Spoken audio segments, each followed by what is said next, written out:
s'inscrit naturellement dans les stratégies sectorielles nationales, transition énergétique, carbonisation de l'économie.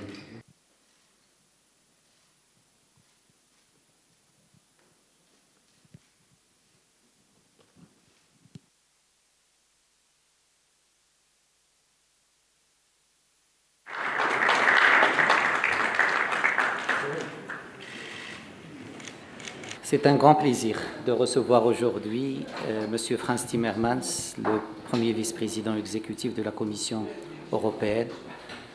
On le reçoit en ami de la relation, en ami du Maroc et en acteur important pour donner un contenu à ce partenariat Maroc-Union européenne, un contenu qui inscrit cette relation encore dans la résilience et encore dans l'avenir. C'est un moment important parce que c'était l'occasion de signer le partenariat vert entre le Maroc et l'UE, et le Maroc comme le premier partenaire a signé un tel instrument avec l'Union européenne. Très rapidement, pourquoi le Maroc? Pourquoi avec l'UE? Et pourquoi un partenariat vert? Pourquoi le Maroc? D'abord parce qu'il y a une cohérence entre les priorités de l'UE et les priorités définies par Sa Majesté le roi Mohammed VI. Depuis des années, Sa Majesté a fait de la lutte contre les changements climatiques, de la promotion des énergies renouvelables, un axe important de la stratégie du développement du Maroc. Le nouveau modèle de développement qui a été du Maroc, qui a été présenté à Sa Majesté le roi, fait de la transition énergétique, fait de la promotion des énergies renouvelables un axe fondamental pour le développement du royaume dans les 15 prochaines années. Le Maroc a aussi accumulé beaucoup d'acquis dans ce domaine-là. Le Maroc a un programme solaire, un programme éolien, un programme hydrauliques qui sont parmi les plus avancés de la région. Et le Maroc dispose d'infrastructures de connexion avec l'Union européenne qui le met dans une place particulière par rapport à cette problématique. Et enfin, le Maroc est un partenaire constructif, agissant au niveau international lorsqu'il s'agit des questions de changement climatique. Le Maroc a toujours joué un rôle important dans les différentes COP. Le Maroc en a abrité 2 et à Marrakech, lors de la 22e COP, Sa Majesté le Roi a également lancé 3 commissions régionales en Afrique pour inscrire le continent africain dans l'action climatique. Donc voilà, le Maroc, on pourrait dire, est un partenaire naturel de l'Union européenne dans ce domaine-là. Pourquoi l'UE? D'abord parce que ça confirme l'importance, le caractère stratégique, le caractère incontournable de ce partenariat entre le Maroc et l'Union européenne. C'est un partenariat de voisinage, c'est un partenariat d'intérêt, c'est un partenariat de valeurs et c'est un partenariat de like-minded par rapport à différents défis auxquels fait face le monde aujourd'hui. Le partenariat a retrouvé sa vigueur, a retrouvé son dynamisme. Vous êtes, Monsieur Timmermans, le 6e membre du Collège de l'Union européenne à visiter le Maroc, y compris la visite de la présidente de la Commission ici à Rabat, ce qui montre ce dynamisme retrouvé et ce qui montre aussi la richesse de ce partenariat. Le partenariat, pourquoi un partenariat vert? D'abord, le contexte le démontre. On est à la veille de la COP27 et c'est un moment important pour montrer que la discussion sur les changements climatiques, c'est d'abord une question de volonté, de vision, mais c'est une question d'acte, d'acte pour transformer les engagements en réalité. Ce que le Maroc et l'UE essaie de faire à travers ce partenariat vert.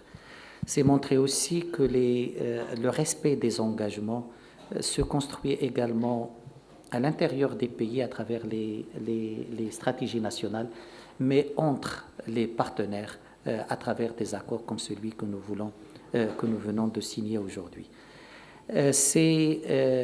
Également, ça intervient dans un contexte régional et international très particulier où la question sécurité énergétique ou la question de souveraineté énergétique est plus que jamais posée avec une grande acuité.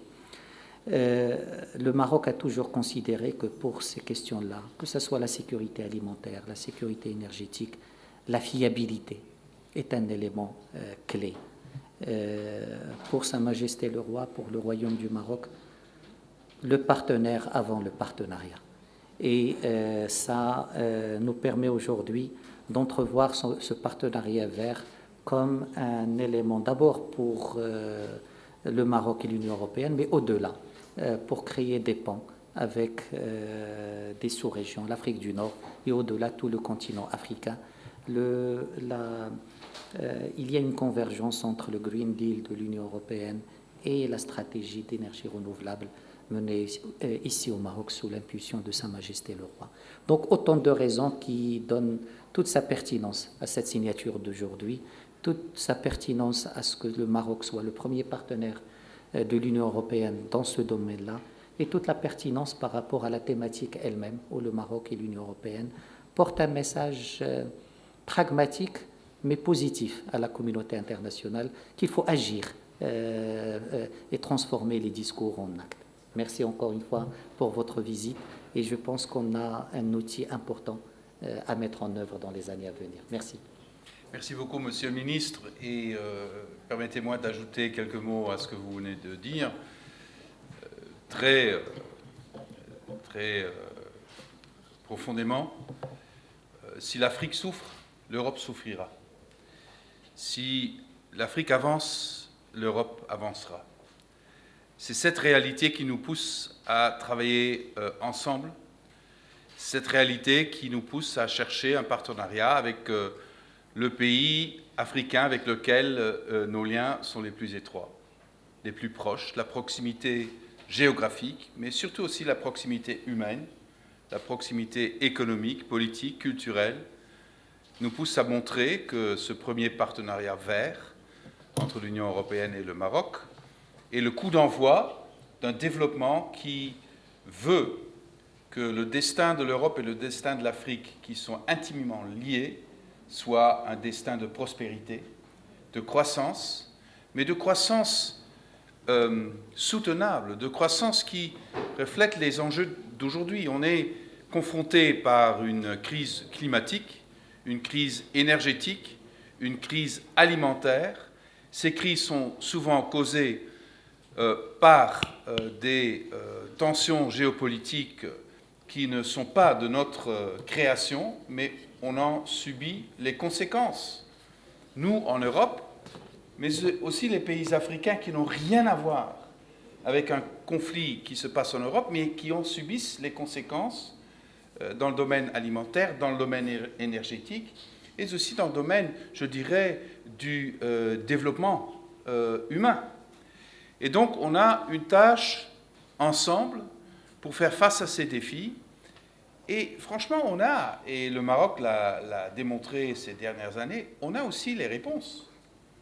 La transition énergétique est une réponse. Développer des systèmes alimentaires soutenables est une réponse. Créer des liens industriels et économiques plus forts entre le Maroc et l'Union européenne est une réponse. On doit bien comprendre que l'avenir de l'humanité se jouera autour du bassin méditerranéen. Et je le dis comme quelqu'un qui vient du nord de l'Europe, mais j'ai bien compris que là, il y a beaucoup de tensions, il y a beaucoup d'enjeux, mais il y a aussi toutes les réponses et toutes les possibilités pour un développement positif. Et donc je vous dis aujourd'hui ici que le pacte vert, le partenariat vert que nous avons avec le Maroc est le coup d'envoi d'un développement qui enchaînera toute l'Europe et toute l'Afrique. Mais le début est ici, parce que le Maroc est en excellente position pour montrer que ça peut fonctionner, pour montrer aussi au peuple marocain que le choix qu'a fait le royaume, que le choix qu'a fait Sa Majesté le Roi pour aller dans cette direction est dans l'intérêt de tout le monde et dans l'intérêt aussi du développement du pays en tant que pays entier. Et on veut être le partenaire, on veut être aussi l'ami du Maroc et on veut être On veut partager un destin dans l'intérêt de nos enfants et de nos petits-enfants, un destin qui sera vert, un destin qui sera prospère, un destin qui évite des conflits internationaux parce que tout le monde aura une partie du développement et tout le monde saura que c'est dans leur intérêt d'investir dans la stabilité et pas dans des conflits. Merci beaucoup. Merci. J'ai une question pour Monsieur le ministre, Mohamed Chakib du 360. Monsieur le ministre, les recours devant la Cour de justice de l'Union européenne sont-ils contradictoires avec les accords, ou plutôt avec la volonté affichée par le Maroc et l'Union européenne de conclure des accords? Merci. Bonjour, Fatima Zahra Bouaziz de l'agence espagnole de presse, EFE. J'ai une question pour Monsieur le ministre Sibourita. Vous êtes épargné. Par rapport à la réunion de haut niveau Espagne-Maroc, est-ce que la presse parle de fin novembre? Est-ce que vous confirmez, vous pouvez nous confirmer une date, les préparatifs et tout? Merci beaucoup. Je commence par la dernière question. Depuis la publication de la déclaration conjointe en avril dernier, après la rencontre entre Sa Majesté le roi Mohamed VI et le président du gouvernement espagnol, nous sommes entrés dans une nouvelle phase de cette relation bilatérale. Cette déclaration, je le rappelle, a précisé les principes qui doivent guider cette nouvelle phase, a défini des priorités et a explicité des positions sur des questions d'intérêt pour les deux pays. La déclaration a également établi une feuille de route que nous avons travaillé ensemble avec la partie espagnole pour sa pleine mise en œuvre.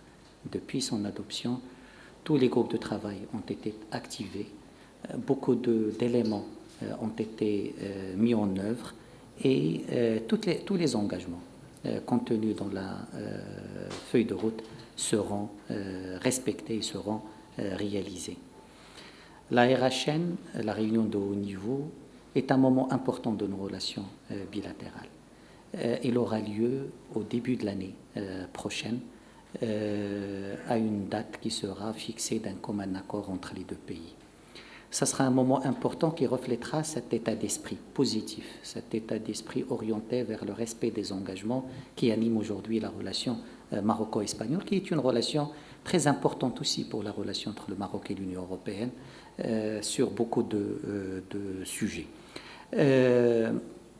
Nous allons capitaliser donc sur toutes les réalisations depuis la rencontre entre Sa Majesté le Roi et le président du gouvernement espagnol pour faire de la RHN au début de l'année un moment important de nos relations bilatérales.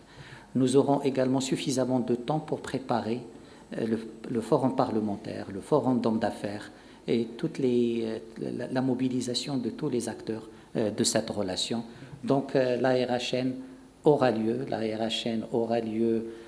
au début de l'année et la RHN sera un moment important pour fêter cette nouvelle phase de la relation maroco-espagnole, telle que déclenchée depuis la rencontre d'avril entre Sa Majesté le Roi et le président du gouvernement. Sur votre question, c'est un partenariat bien sûr qui avance et qui avance dans le bon sens, qui a été réactivé. J'ai dit que la visite de 6 membres du Collège des commissaires en est l'illustration. C'est un partenariat qui est unique dans le voisinage de l'Union européenne. Et c'est un partenariat qui, sur beaucoup de domaines, est un partenariat de référence pour la politique de voisinage de l'Union européenne. C'est un partenariat qui marche, qui a des alliés, qui a des amis, qui a des acteurs qui s'engagent pour son renforcement, mais c'est un partenariat qui a également des adversaires. Et on en est conscient, je pense, des deux côtés, que c'est un partenariat qui n'a pas que des amis. Le Maroc approche ce harcèlement judiciaire comme une adversité à l'égard de ce partenariat. Et le Maroc considère que c'est une question qui doit être traitée avec responsabilité des deux côtés pour que les spoilers ne gagnent jamais et pour que le caractère vertueux de ce partenariat puisse primer à la fin. Et je pense que nous avons tous tous les éléments pour immuniser ce partenariat contre ces spoilers et pour l'enrichir davantage. Et la signature d'aujourd'hui en est un exemple que ce partenariat est d'abord un partenariat de conviction, un partenariat de raison et un partenariat qui sert les intérêts des deux parties. Merci.